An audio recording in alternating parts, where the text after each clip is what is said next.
বাস্তব একটি ঘটনা, সময় থাকলে শুনে যাবেন। গ্রামের একটা গরিব ছেলে একটা গরিব মেয়েকে বিয়ে করলো। বিয়ের পরে ছেলেটি মেয়েটিকে জিজ্ঞাসা করলো, আচ্ছা তোমার জীবনে কি কোনো স্বপ্ন আছে?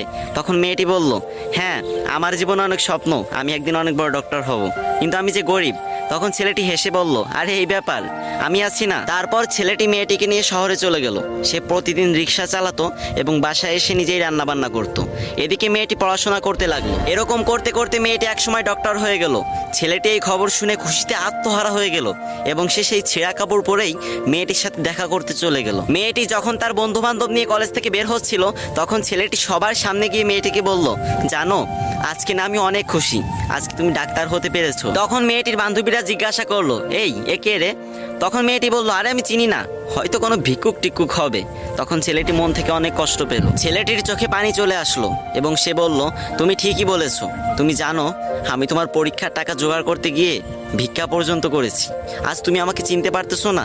আমি তোমার স্বামী। এ কথা বলার সাথে সাথে মেয়েটি ছেলেটিকে একটা থাপ্পড় মেরে দিল এবং বলল, তোর সাহস তো কম না, তুই তখন থেকে যা ইচ্ছা তাই বলে যাচ্ছিস, আর আমি একটা ডাক্তার, তোর মতো ফকির আমার স্বামী হতে যাবে কেন? ছি। এরপর মেয়েটির একটি চাকরি হলো, আস্তে আস্তে টাকা পয়সা বাড়ি গাড়ি সবকিছুই হলো, কিন্তু ছেলেটা গরিব রয়ে গেল। কি বুঝলেন? ওই যে গ্রাম বাংলা একটা কথা আছে না, ভালা মানুষের দাম নাই, উপকারীরা বাঘে খায়।